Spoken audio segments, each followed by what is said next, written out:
네, 이재명 대통령이 갑질 의혹이 불거진 강선우 여성가족부 장관 후보자에 대한 임명 강행을 시사하면서 정치권 파장이 계속되고 있습니다. 민주당은 갑질 의혹은 상대적이고 주관적이라며 철벽 방어에 나섰고요. 국민의힘은 이재명식 갑질 동료 인사라고 비판했습니다. 국회 연결합니다. 김다연 기자. 네, 국회입니다. 일단 이진숙 후보자 지명 철회보다는 강선우 여가부 장관 후보자 임명 움직임에 여론이 더 집중되는 것 같은데 여야 입장 각각 정리해 주시죠. 네, 민주당은 강 후보자의 경우 자질이나 전문성 논란은 없다는 점을 내세우고 있습니다. 김현정 원내대변인은 YTN 라디오에 나와서 전문성이 문제의 소지가 된 적은 없지 않으냐며 보좌관 갑질 의혹은 아무래도 상대적이고 주관적인 측면이 있다고 옹호했습니다. 또 다른 당 핵심 관계자는 YTN과의 통화에서 인사 검증 실패라는 비판에 대해 후보자를 일일이 사찰이라도 하라는 거냐고 반문하기도 했습니다. 민주당은 인사권자, 그러니까 대통령 결정을 존중해야 한다는 기류인데요. 하지만 우상호 대통령실 정무수석은 라디오 인터뷰에서 강 후보자에 대한 결정에 가장 많은 영향을 미친 건 여당 지도부의 의견이었다고 말했습니다. 국민의힘에선 갑질을 독려하는 이재명식 인사, 정권 실패 지름길, 오기를 바탕으로 한 인사 등 비난이 터져 나왔습니다. 송원석 비상대책위원장은 아침 회의에서 정부와 여당은 여론을 듣는 척, 소통하는 척 신용만 한다며 이 강 후보자에 대한 임명 강행은 국민 상식에 맞서겠다는 선전포고라고 규정했습니다.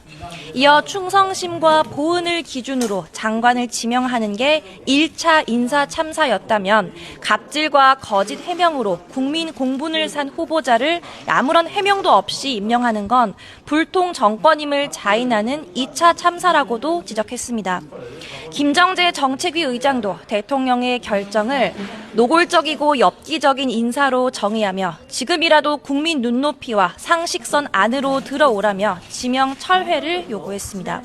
또 여기에 김의겸 전 민주당 의원이 새만금 개발청장으로 임명된 걸 두고도 개발 업무와 전혀 무관한 데다 부동산 투기 의혹으로 공분을 산 인물을 앉히겠다는 건 새만금 투기청을 만들겠다는 거라고 비꼬기도 했습니다. 네, 강선우 후보자에 대한 결정이 다른 후보자의 청문 보고서 채택에도 영향을 미칠 수 있습니까? 네, 우선 지명이 철회된 이진숙 후보자를 빼면 10명이 인사청문 보고서 채택을 기다리고 있는데요. 민주당은 일단 국민의힘이 협조하지 않으면 여당 단독으로 처리하겠다고 압박합니다. 특히 대통령이 이진숙 후보자에 대한 지명을 철회한 걸 강조하며 야당의 의견을 일부 수용한 거라고 주장하고 있는데요. 문진석 민주당 원내 운영수석 부대표는 라디오 인터뷰에서 야당이 고집과 목리를 부릴 게 아니라 이젠 대통령의 인사권을 대승적으로 받아들여야 한다고 말했습니다. 반면 국민의힘은 강선우 후보자만 문제가 아니라 부처의 기본 철학과 강령에 맞지 않는 부적격 후보자들이 많다며 불만을 나타냅니다. 송원석 비대위원장은 특히 안규백 국방부 장관 후보자와 권오울 국가보훈부 장관 후보자를 거론했는데요.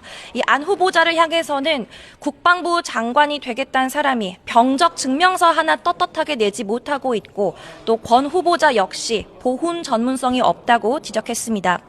일단 여야는 오늘 오후 환경부 김성환, 또 고용노동부 김영훈 장관 후보자에 대한 인사청문 경과 보고서 채택을 논의합니다. 야당 요구대로 강선우 후보자에 대한 지명이 철회되지 않은 만큼 보고서 채택이 보류될 가능성도 적지 않습니다. 지금까지 국회에서 YTN 김다연입니다.